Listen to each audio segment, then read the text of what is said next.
So with that, I want to go ahead and start trying to demonstrate our software. This is the first time it's available. We highly recommend that you use Anaconda as the environment, but the project is called EXAFS Neo Public, and it's available on GitHub. So with that, we'll go on to demo and training, or if anybody has any questions, I'll be happy to take them. I probably should have just killed the routine rather than that, but that's... All right, any questions? Can I ask a question using my... Sure. Right, so the talk speaker. So in your example about copper, I've noticed, so some of these passes have this SO2 factor like 0.1 or 0.2 or something. So what's the physical meaning of that? Because I assume it's a spectrum was for bulk copper foil. So all these SO2 factors should be equal to 1 or something that is close to 1, right? If these passes are identified correctly.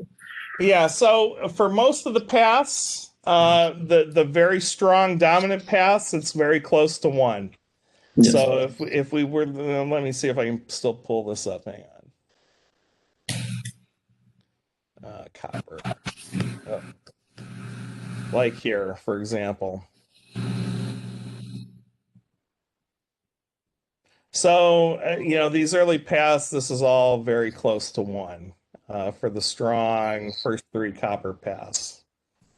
Now, as we go farther and farther out, where we start getting multiple paths at the same distance, this changes and these values drop, 0.4, 0.3. So this is telling us that that is not a path that is showing up as strongly in the calculation as one would expect. That is an interesting result. Obviously, we see others out here that do show up fairly strongly. And so this is an interesting question as to why some paths are calculated to be stronger than they're not. And so we're actually working with the FEF team to try and figure out what some of this means when we see these. A lot of the single scattering paths aren't as strong as we thought that they would be as we go through and see this. So we do think there's some interesting physics going on here, and we don't always know exactly what it is at the start. But clearly these paths don't play as important a role in reproducing the data. So maybe I have a follow-up question / comment, because one of the reasons why we really pushed forward these reverse Monte Carlo simulations was that it is known that some of these multiple scattering passes, they are very sensitive to the angles, or to bonding angles, especially in all these cubic materials, like copper, for example. Yep. And it seems to be that in your case, you don't really take that into account. So maybe that some small changes in angles in the material kind of kills significantly the importance of some multiple scattering passes, and that's why they don't really hear it. Yeah, I would not be surprised. One of the things that we see, not so much in bulk material like this, but in thin films, we have seen paths disappear that are almost certainly because of the polarization vector of the light. And so we see both the direct paths and the multiple scattering paths based on those will disappear. And a lot of people don't take that into account when they're doing the fitting, for example. This has actually told us that some of the films that we're growing are actually much more epitaxial than we thought they were. And so I think there's a lot of things like this that are all very interesting and very important. Yeah, so it really depends a little bit on what you're trying to extract from the data. But yeah, these are all interesting things that I don't think people always see when they're just fitting the first 2 or 3 paths and fitting over a small distance in our space. And I think there are a lot of interesting things like this that people miss.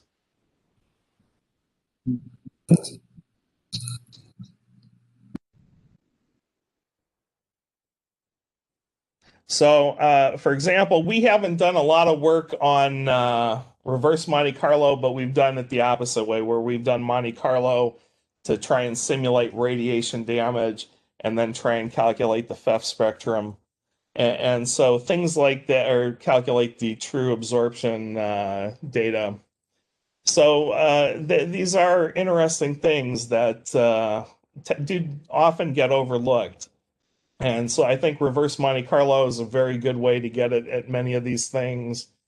I think doing Monte Carlo calculations are also a good way to get at some of these things. But part of the problem is I'm not sure how many people are actually fully qualified to do things like that. It's always one of the dangers. And so I think at some level it is important to try and make the technique open to as many people as possible. And so I think that's a good thing. I think it's a good to see exactly how everybody is pushing all these new machine learning techniques forward. Any other questions? So we had a couple of questions, but I believe your demonstration will answer. Yeah, so basically, we don't code in Larch, but we use the Larch plugins in Python. Everything is available on the GitHub page. So let me start sharing my screen again.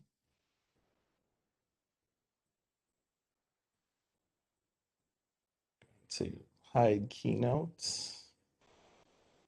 So we start with Anaconda. We highly recommend everybody install Anaconda.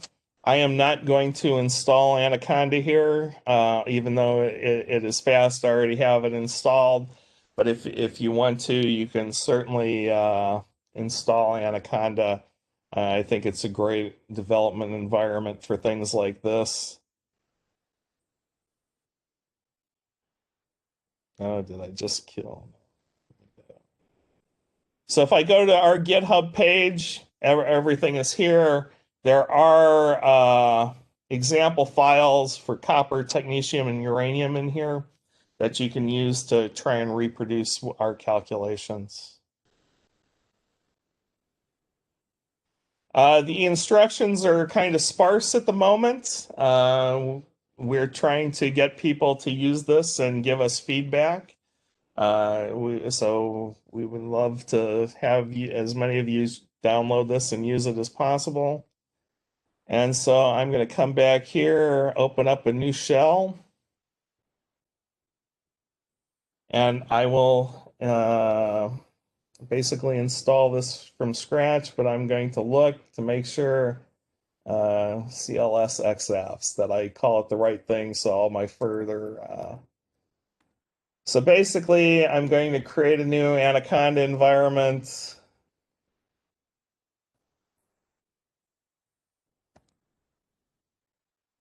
I'm going to call it CLS EXAFS, and it has to use Python 3.7, NumPy, Matplotlib, and PyQt. So it'll go ahead and ask me to proceed. I'll go ahead and do that.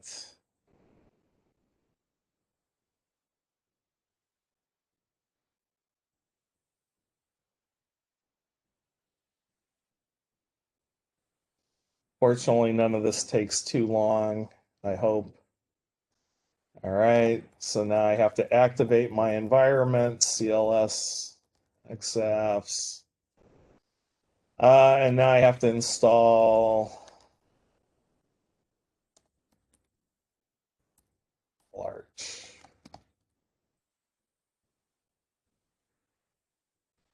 All right. Now I have to clone our repository. And you know what? I think I have this copy and pastable down here, so I'm not going to risk typing it in wrong.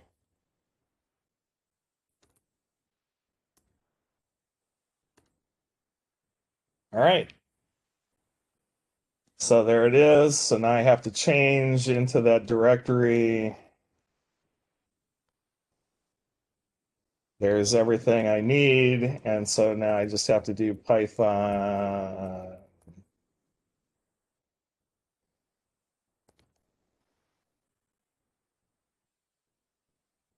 All right. Now, from here, we could run everything from the command line, but we also have a GUI, and to run the GUI, we got to change into the GUI directory, and our program is exafs underscore GUI.py. So we run that by typing Python 3 exafs GUI.py. And if the stars align, oh, awesome. I hate when that happens. It dies. No module name PS utilities. Interesting. That's a new one. All right. I know Andy Lau's in on this. So Andy, we got a new bug. So we should fix that. Don't know what's causing that. Fortunately, though, Try conda install psutil. This may solve the problem. that could work. But I also have a working version because I'm not completely dumb enough to try this without conda install psutil. Oh, oh, interesting. All right, let's try that again. Nope, no module name large. That's not good. Oh, I know what I did. I bet I didn't install Larch in this. I may not have installed. Let me reinstall Larch. I may not have activated this environment before installing Larch. And install. Let's see.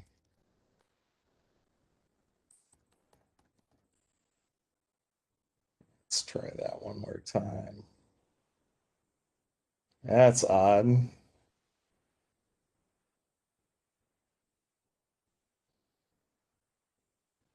Okay. So otherwise, I'll just switch back to the old one.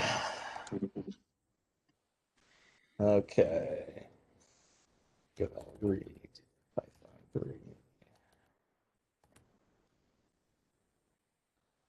Right. Let's see.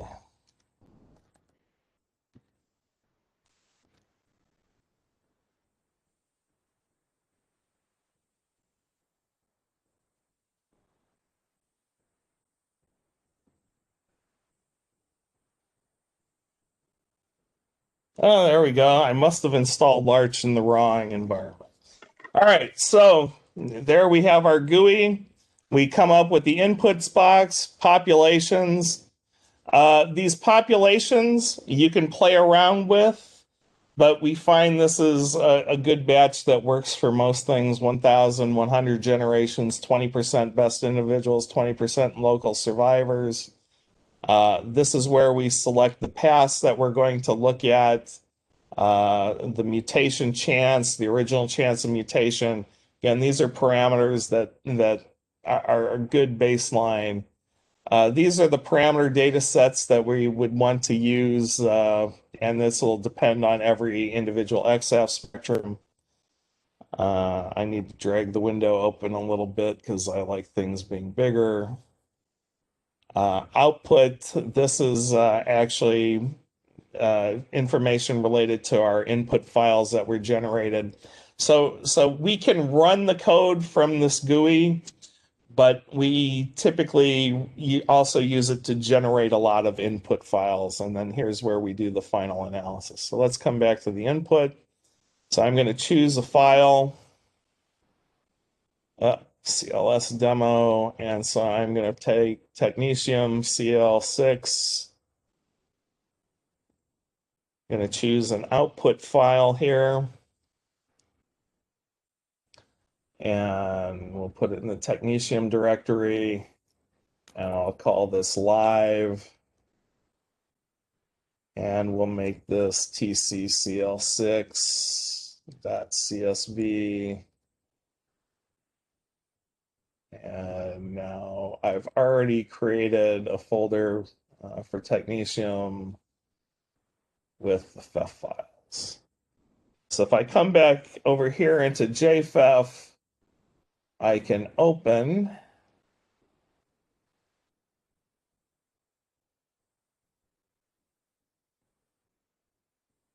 the FEF input file, and I can view it. And we see the technetium atom surrounded by the octahedral chlorine. So that is exactly as we would expect. We would do save and run if we were going to run the calculation, but we've already done that, so there's no need. So that's the first step, is to create the FEF files.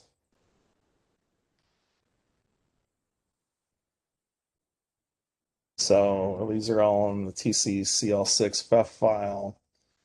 Now, I'm not going to run through an entire path optimization because it would take too long. So I already know the most important paths here are paths 1, 4, and 7.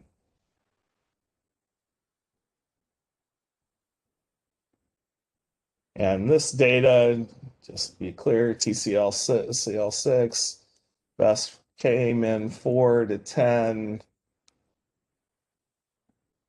I can come here, plot background in mu, plot the data in K-space. It's nice because clearly Larch is working, and then in R-space.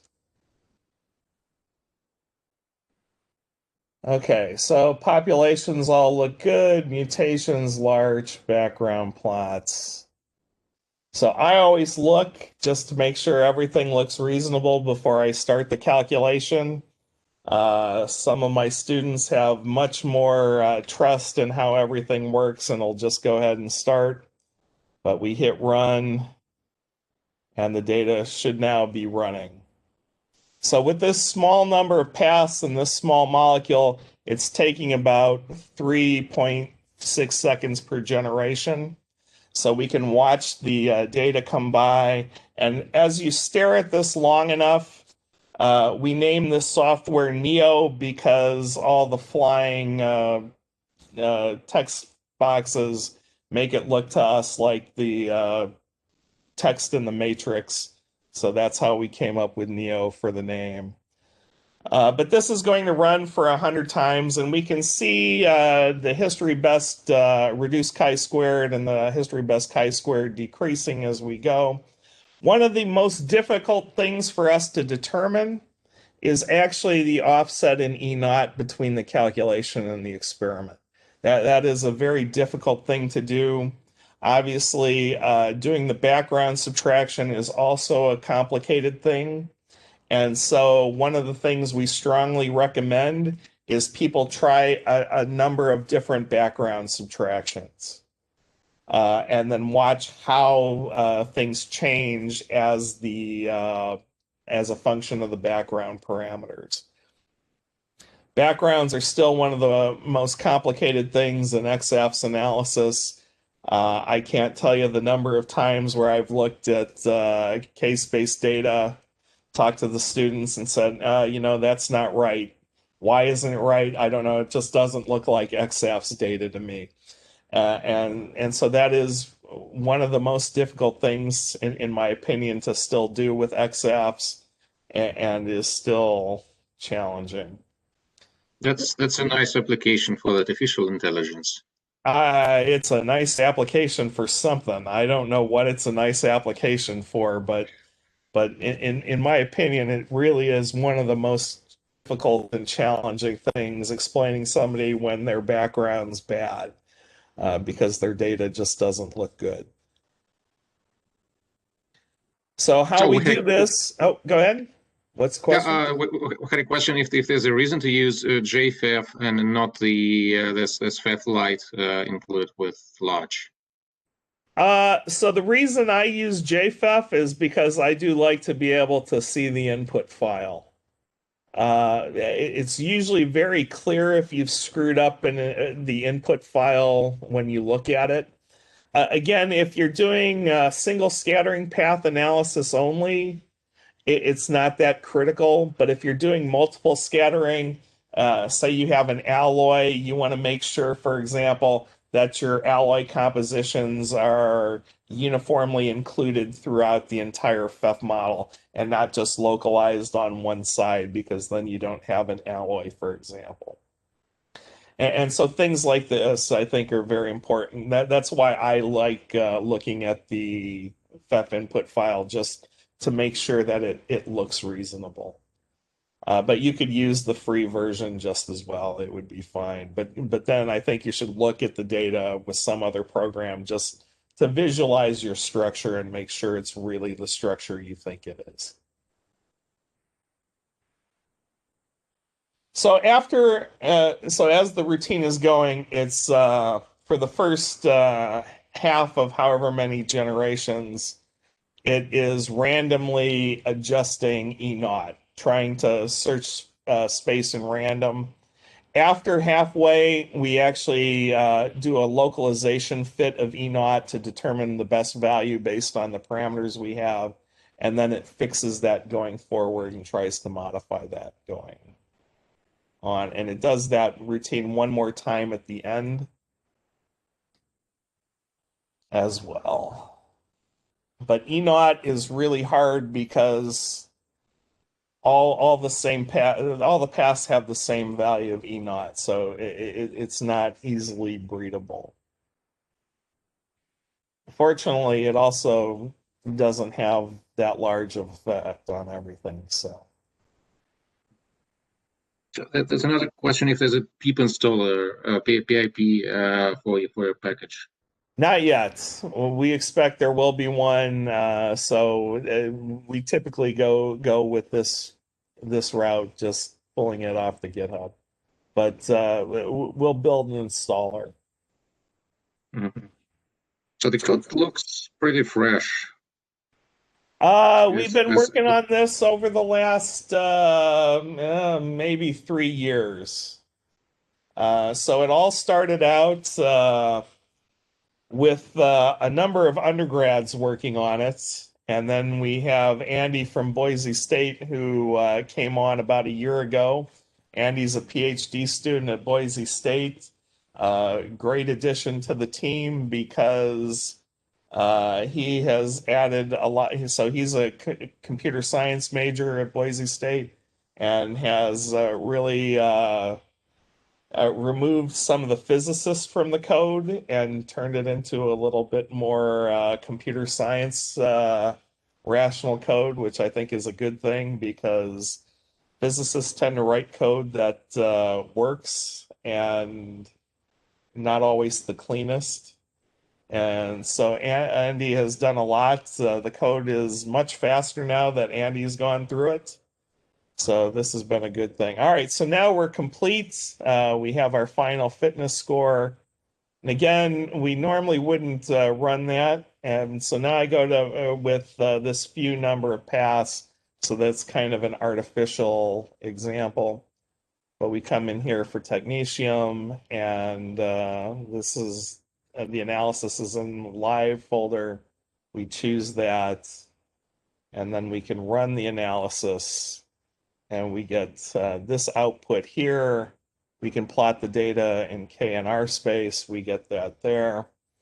And since we mentioned earlier that we really want to do this to make it easier for people to display and show the data, we output a lot of the information as a LaTeX table, for example. And so then we can go into Overleaf, paste that in there, compile it, and we get a nice table with the various parameters. And now, some of these parameters are abnormally small because we've only run at runtime. Again, normally we would run this at a minimum 10 times to get better statistics on the error. But we think this is a very reasonable thing. In fact, most of the time we run this 100 times with different parameters set to build up better statistics. I probably should have changed that to TCCL. Sign _6.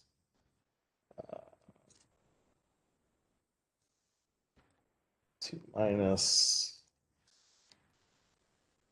Recompile it so I know what it is. But we tend to have things that just do that and make it easier to actually display the output. The other thing we do is we like to make publication quality graphs in Igor Pro. So we have it set up so we can make a plot very quickly. So we load in the text, So that's in live again. And you get these outputs. I like to show all the paths, so that's in the individual fit. So we can open that up, load all this in, and then open up a procedure file that's not exactly a procedure file, but if we copy and paste this, put it in the command window,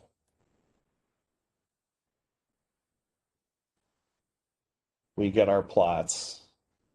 So we have a plot and an output table that we can use very quickly for publications. So we've tried to make this as easy on the user as possible. We expect over time that people who like GNU plot will make similar routines for GNU plot since this is open source. So we have that, and that's the analysis for TCCL6 with not all the paths, but it does a pretty good job with just 3 of the paths because those are the dominant 3 paths. So I have other examples to go through. We can go through the copper 298 and show other ways of actually using the codes. If I come back here, I can start killing some of these things and switching from technetium to copper. So the copper data is 298K. We'll run that there.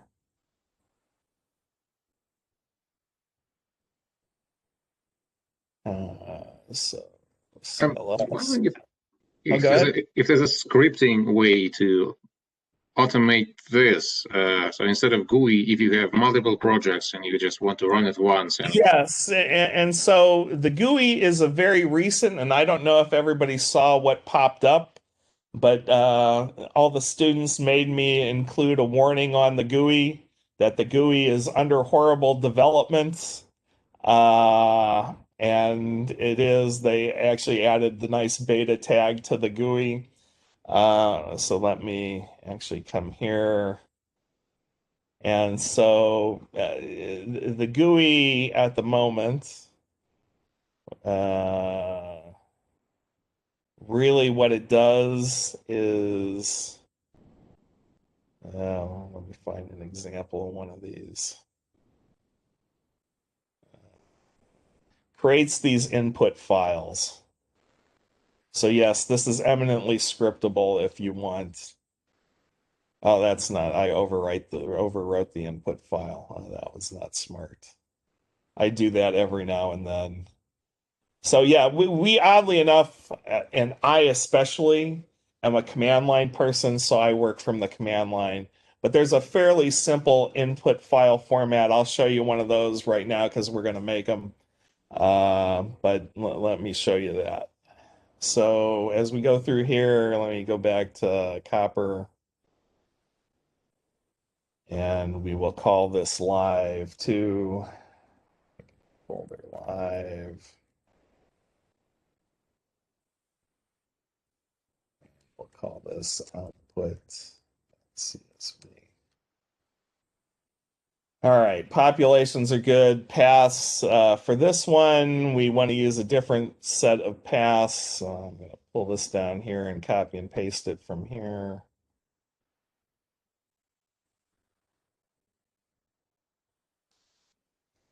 So we know what paths we've actually optimized for, so I'm not going to do the optimization. If I wanted to do an optimization, I would click the path optimize button, but we're not going to do that because we already know this. But so path optimize runs the routine twice, so it takes twice as long.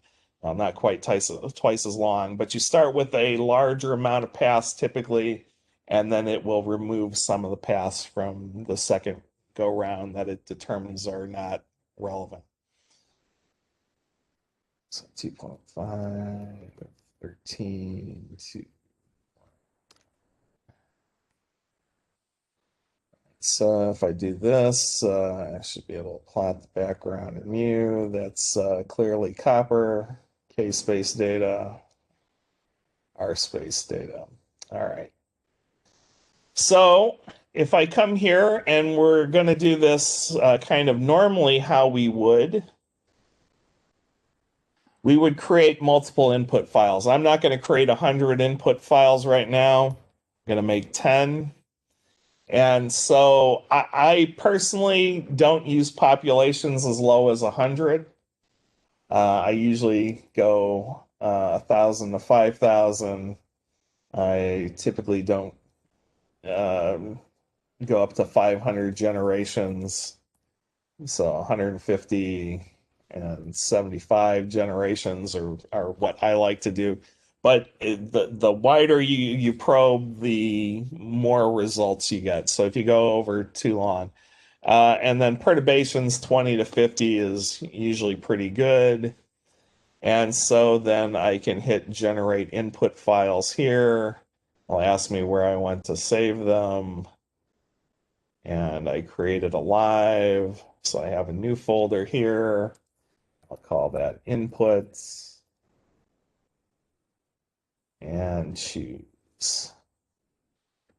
So now if I come in here, live input, now I have input files that I haven't managed to overwrite yet. And so yes, this is very scriptable. You can change all these based on whatever you want.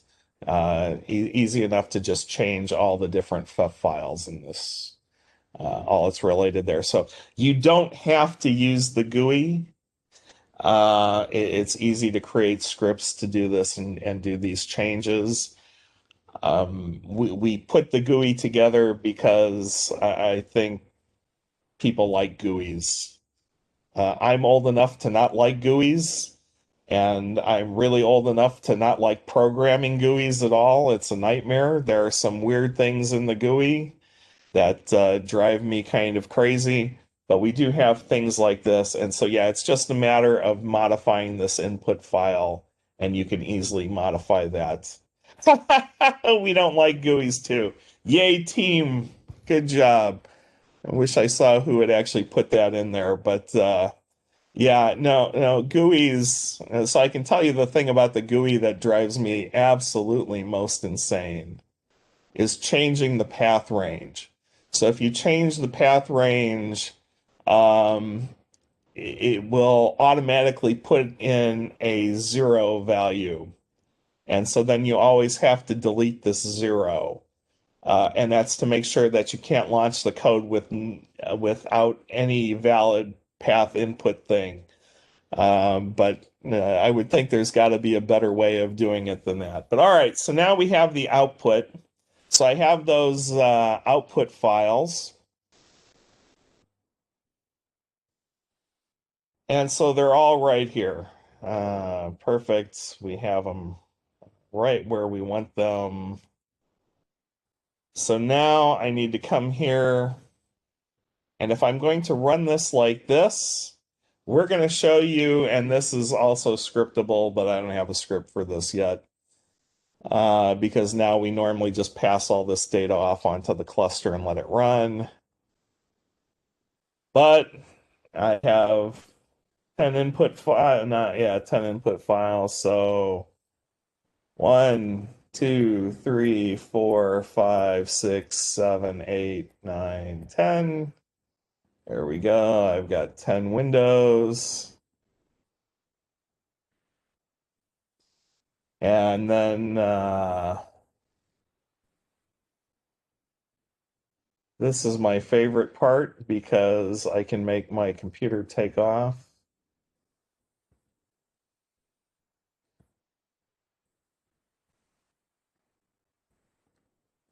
So I have to do conda activate CLS EXAFS.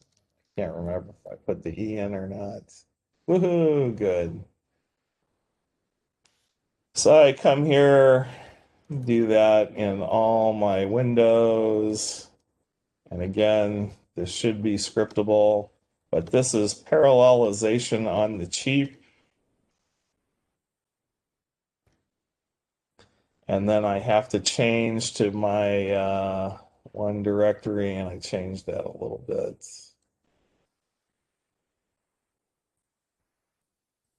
So I think I put that in live. Put All right, so there I have my nice input files all ready to go. And just to make this easier on myself, I'm going to copy and paste that. And now to run it from the command line, we go exafs-I file underscore 000.I. And it helps if I spell exafs right. And there it goes, running to its heart content. And I could do the same thing with all 10 input files here.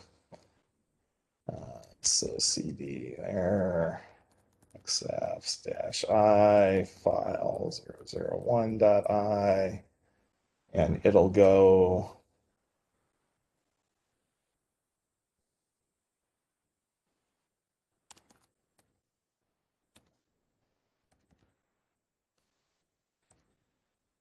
yeah.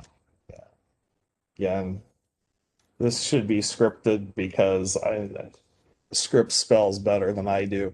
I'm not going to run all of them, but this gives you an idea of how you would go about doing it. So you start them. Clearly, this is taking longer because there are many more paths involved here than the simple technetium case. But I'll let it go through 1 or 2 generations.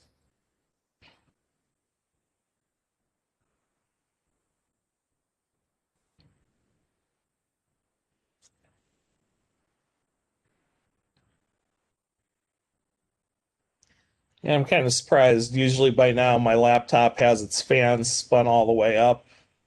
So there's one that's moved on. So 59 seconds for that one because it has different. So this is population of 3,500. This one took 84 seconds. It has a population of 5,000. So we even here have a wide range of populations, 4,500 to go through. So they all take different amounts of times based on the number of paths, the number of generations, the number of survivors, the number of individuals. And that gives you a little bit more of space to search. And so we think it's important. I strongly don't recommend relying on a single run of the data. At a minimum, I would do 10. I like to have 100. So I think that's something to keep in mind. Now, that is a number that we really haven't explored well yet, whether you need 100, whether 50 is enough, whether 25. And so we would hope that people will give us feedback as they use the code and run this. So I'm going to go ahead and cancel these things because we don't really need them, because that would take a long time to go through. But you want to create enough windows. And on my Mac Pro, I can easily run 10 at a time without any slowdown. It does make my laptop want to take off. But so I have my paths in here. I have the input data. The output file doesn't matter so much for the full analysis. Turn off create multiple input files. And so now I can choose where we're going to do this like a cooking show. So I already baked it last night, so we can pull up the results that we have from the copper from yesterday.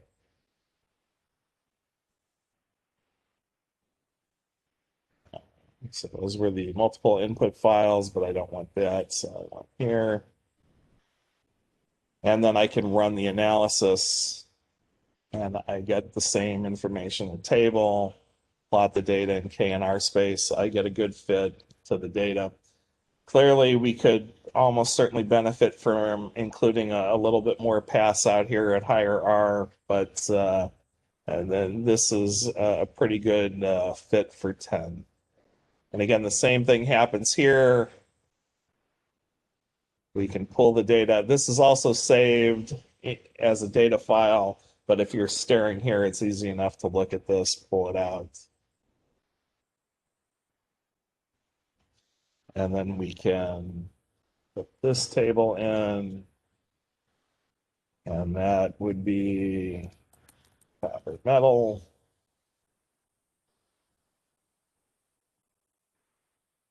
And we have a nice data file again with the pass described, with all the fitting parameters, all the error bars put in. And we can do the same thing here where we come back to Igor Pro. I'll do a new experiment. Don't need to save this. And load all our waves in. I've just noticed that it would be pretty natural to use matplotlib if you are working with Python. One could, but I've been using Igor Pro to make publications quality graphs for 30 years, and I'm not inclined to change. So yes, you could easily use Matplotlib. Andy's there. Andy makes a lot of beautiful plots using Matplotlib. Other people like GNU-plot. So I expect people will extend this for whatever they really like to put in. But I like Igor Pro because I can save the experiment and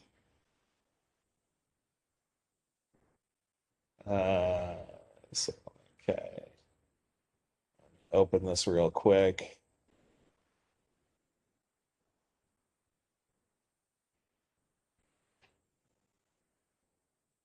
So open up the procedure file.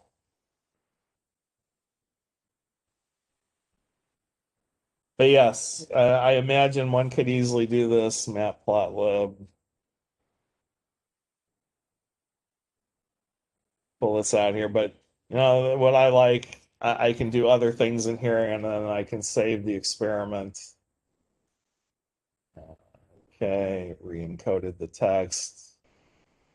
And so if I just do new experiment, and I can also open an old experiment, and then everything returns for me. So I like Igor Pro. I've used it for decades, so that's why sometimes it's good to be in charge, you know. But I can go ahead and close this, create a new experiment. So we tried to make it so it's easy to get publication quality figures out of this, how it's very easy to demonstrate, get tables that you can use. Even if you don't use LaTeX, you can then save this as a PDF file and import the table into your favorite document software of choice.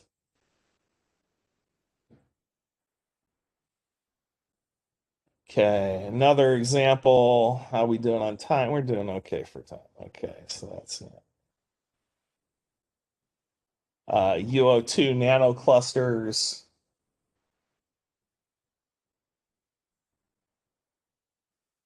So the technetium data, the copper data, and this uranium data is all on the GitHub site. So people can go ahead and play around with it. Stuff data. To dump this back into live.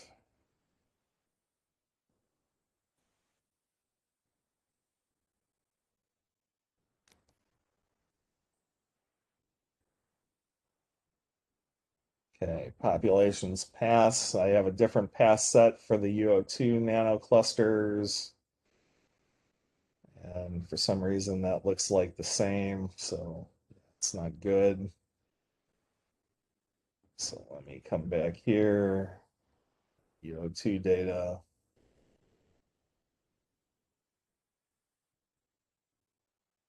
And look at the log file to see which pass were there.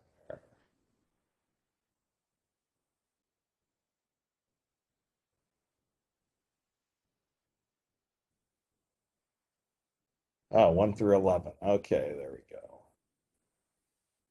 So now you get to see when I get rid of path range and try to type things. See, it adds a 0 every time, which is, as far as I'm concerned, the most annoying bug out of GUI protection that I've ever seen in my life. But it does prevent you from accidentally running it without any paths. All right, so the large range here is 2.5 to 10.5 or 10 RBKG background K minus 2. So we can come back here, plot the background. And that is the uranium L3 edge, data in K space and R space. And we've got it back to doing a single state file, large mutation. So I could hit run and it would start running just again as we did before. So you can run it one time from the GUI or multiple times from the command line. Again, I kind of prefer the command line. So I'm not going to run it because there's no real good reason to it. I'm just going to load the put together data, run the analysis, got the output, plot the K and R space data. So again, it reproduces the UO2 nanocrystallite structure very well. This certainly does take longer. We have to have the FEF files for UO2, but we think it does a pretty respectable job and gives output that certainly matches fairly well with your typical human analysis of the data.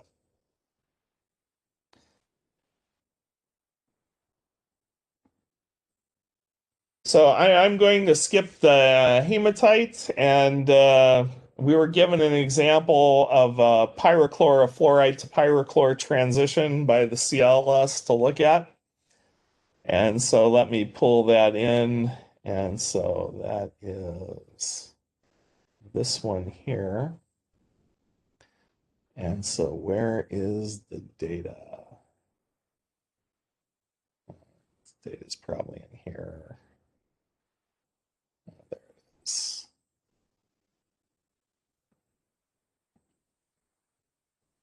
And so this is a sample that was heated to 1400 C.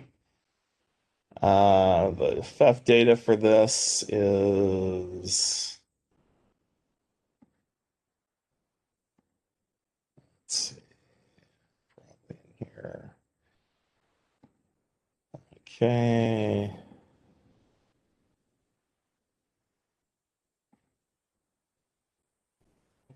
This was path optimized.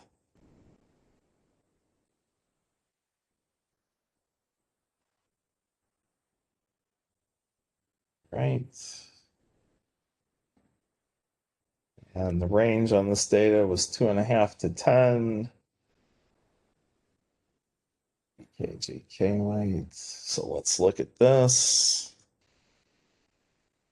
All right, so this is the praseodymium edge, K-space data, and the R-space transform. Let's see. Oh no, I got the background K-weight wrong. So this is an example of how you have to mess with the background.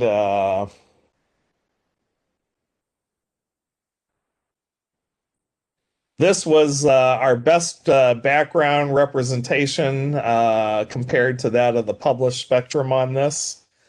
Was using RBKG as 1.2. This data was put together before Larch existed and was analyzed with some other software.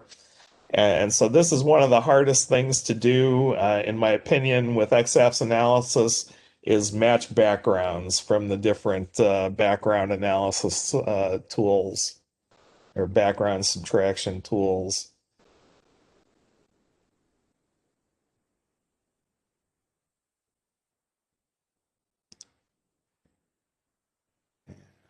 That's that.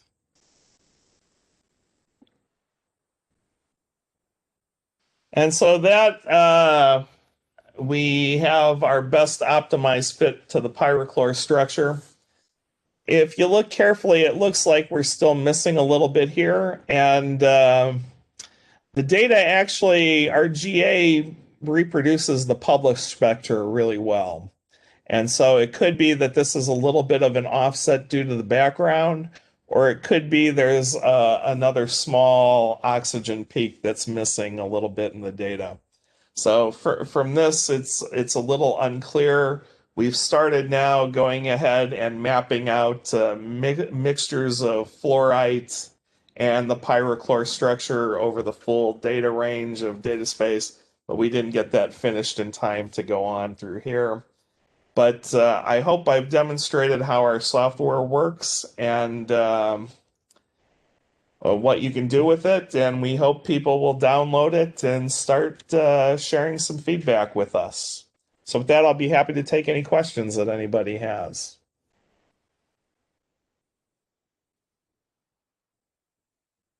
I just can't comment on this latest example with pyrochlore. It's the real data that we published 10 years ago, and everything was analyzed manually, and it was a huge effort to go through all our scans. There was maybe more than 100 in total, and that was a lot of work for us and for the students who analyze this. So I think if we had such a tool to automate this all, obviously we would have to review the background subtraction, for instance. Yeah, so far there's still some space for improvement. But in general, now I didn't show it here, but you can subtract backgrounds. You can do self-absorption correction in other software and save the K versus chi data and load K versus chi data here directly. So you don't have to do the background subtraction with auto BK, which is what Larch uses. And you can do further processing and refinement.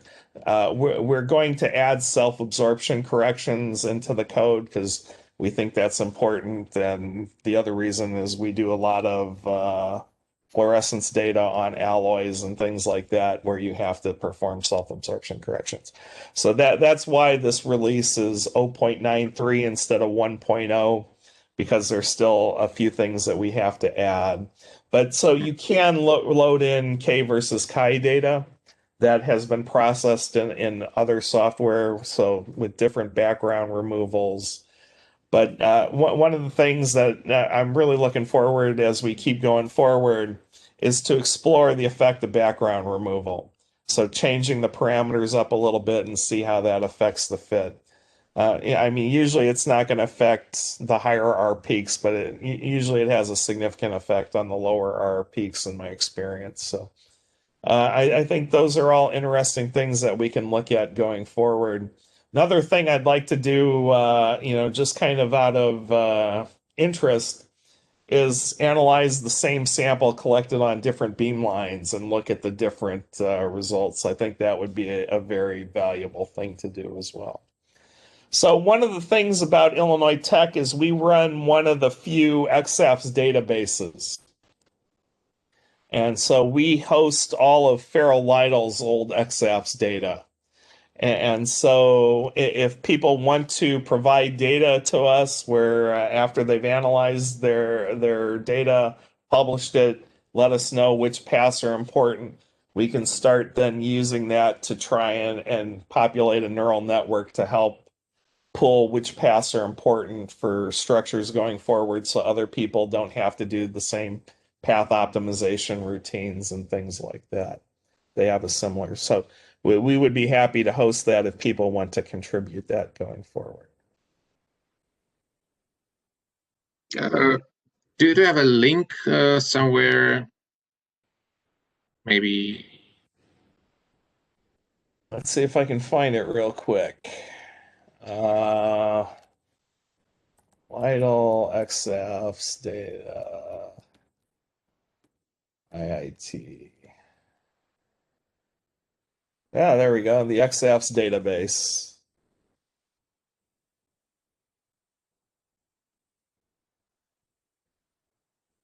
So it's not a secure link, but it's ixs.iit.edu/database. So Matt Newell during his talk mentioned that he is working or would be glad to see this sort of database. And this sort of discussions, well, started very long ago, and I didn't see any to really grow to something big and useful. No, as far as I'm concerned, right now there aren't any big and useful ones, and that's part of the problem. That's a huge problem if people want to use neural networks going forward because there just aren't enough experimental data. You have to rely on theory. And so yes, it's a big problem for things like that. So the ones I know of, there's one in Japan, there's the one at Illinois Tech, there's a small one at Cars that Matt runs, and there's one at the CLS that the VUV people have. So those are the only large databases that I know of. But it's something that's really needed. I was wondering if there are lots of intersections in these databases and if it would make any sense to merge them together. Oh, it would absolutely make sense to merge them together. The problem with merging them together, I think, is that ultimately it costs money and somebody needs to fund hosting the repository for a long time. So my own personal take is it should be one of the synchrotrons because it's easier for one of the synchrotrons to be around for a long time. But the cars isn't it is a cat, right? It's run by the University of Chicago, which isn't really part of the APS. So I don't expect the APS or SSRL to do it, which I would argue are the people. Maybe CLS would do it. But yes, we do need a large database, a large repository with the ability to store all this metadata and all these parameters. And I think that would be very helpful going forward. We indeed have a sort of internal database with standards, but it may require some effort to convince people to share this with the world and so on. No, that's part of the problem, right? And so it's all over the place. This data, as far as I'm concerned, isn't the most useful by any stretch of the imagination because it's hard to get it into a analyzable format, for lack of better words. It's all native format for different beamlines at SSRL, Chess, and NSLS, and there's no really good database anywhere, but I really think there needs to be one. And I, frankly, given NSF in the US funding requirements of all data to be open after a few number of years, I don't see why there's not a good reason to have a large scale database. The only question is where would it be hosted, in my opinion. And frankly, given the way the internet works, I don't care where it's hosted. I just wish somebody would step forward and host it. And so I'm happy to throw it up here if people want to send it to me. But again, this is all operated kind of out of the goodness of IIT's heart, for lack of better words. And so I really think one of the synchrotrons should step forward and host a site like this. Yeah, sounds like a good idea. Good. So I think people will try to follow this tutorial. I believe it will take some time Absolutely. to start working, understand. If something is not clear, what would be the best way to communicate, to ask questions? So you can always email me, terryj@iit.edu, or you can always use the GitHub facilities for feature requests and things like that. So either one of those we'll be monitoring. So email to me or posting on GitHub will get a response. And is there some kind of paper that could be So we have submitted a paper. It's under review right now, and we'll see what happens with it. But we basically put a rough citation that people could put up. But right now, the current paper is under review, and we're making modifications to it. I see. Well, okay. So if there's no, there's actually a question just showed up.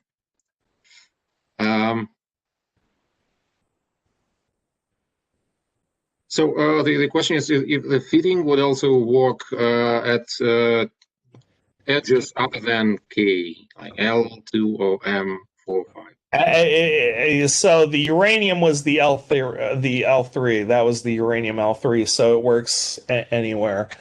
And actually, I think this was the praseodymium L3 too, if I am correct. You just have to make sure when you're running FEF.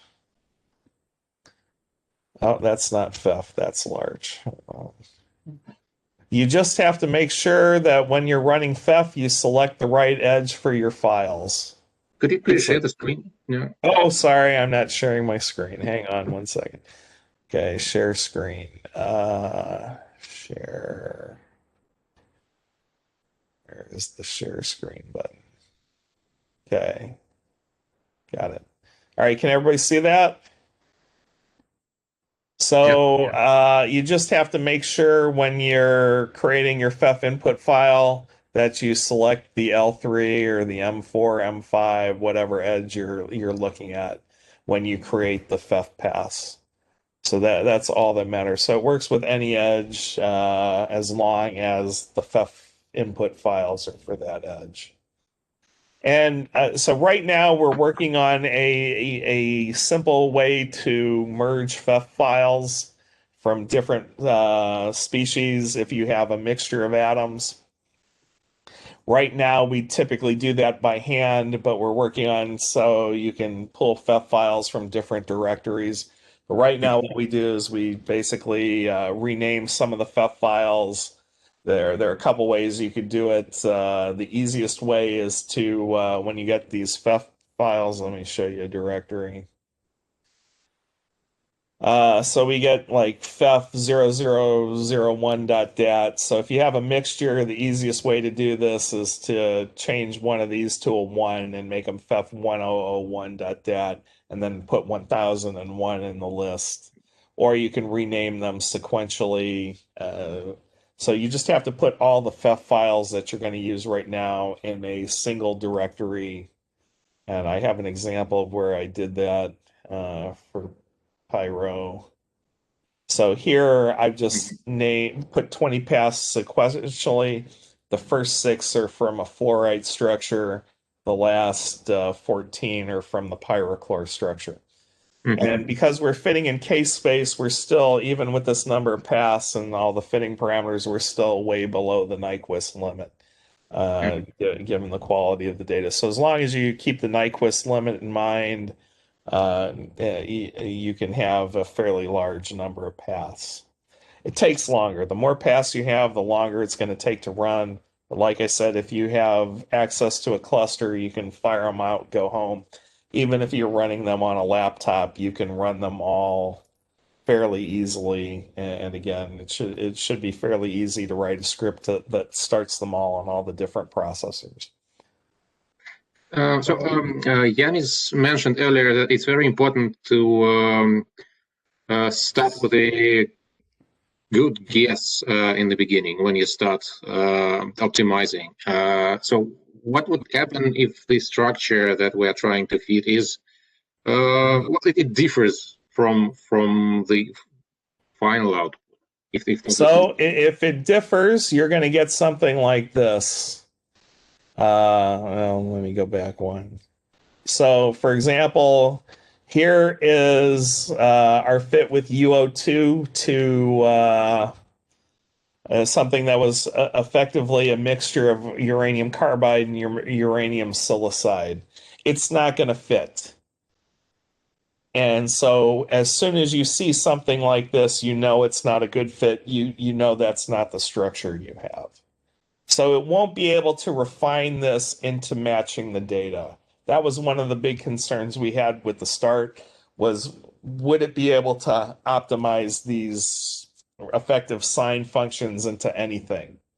And the way we limit it that doesn't happen. And so that is a feature in our opinion.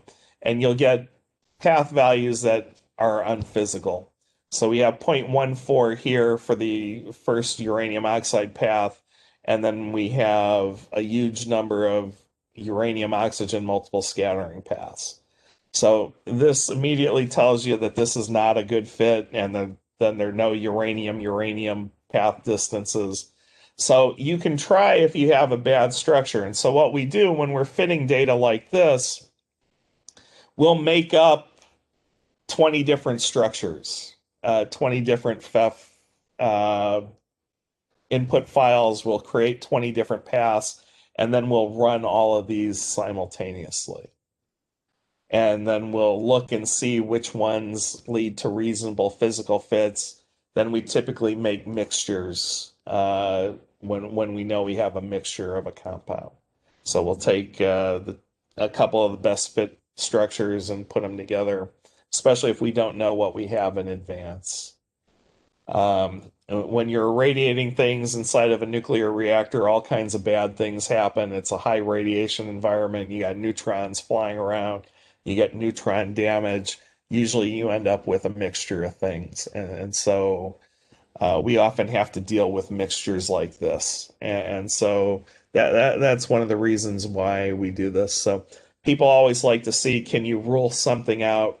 And so mixtures of UO2 and uranium carbide, UO2 and uranium silicide don't fit the data. So yeah, you will need the right structure or a structure that's close to eventually refine on what you really have in your material, and so that is important. But if something is not correct and is not in your data, you can't refine it to match your data. Mm-hmm. I see. Yeah, there's one more question. It's about the how to decide on the number of paths that you select versus the number of independent parameters. Well, that's so the number of independent parameters depends on how much data you have. So it depends on the data over the fitting range. So this is typically measured in about 0.05 inverse angstroms per K space. So yeah, we typically take 1 point error every 0.05 inverse angstroms. So if you go from, that's about 20 points per 1 unit in K space. So if you have 8 units, 8 times 20, that's 160 independent points. So that gives you a lot of parameters to play with. So that's now, in point of fact, we usually keep it below half that. Yeah, that makes sense. Matt specifically stopped on that during his talk. Yeah, there's a simple formula that allows you to estimate how much you can, how many independent parameters you can. Yeah, well, the thing is, a lot of people fit in R space, and that formula isn't as straightforward in R space. So because we're fitting in K space, the data is the data. Now that's not 100% correct if your points aren't independent. And so if you're doing quick scanning, you can't use all those points because they're not effectively independent points. But if you're doing step scan or once you've processed it into K space, that's a pretty good rule of thumb that you're going to end up with 0.05. Some people use 0.075. In any case, it's still going to be a significant. And so the numbers for case-based fitting are worked out by Corwin Booth, and so there's a reference to that in our paper whenever it comes out.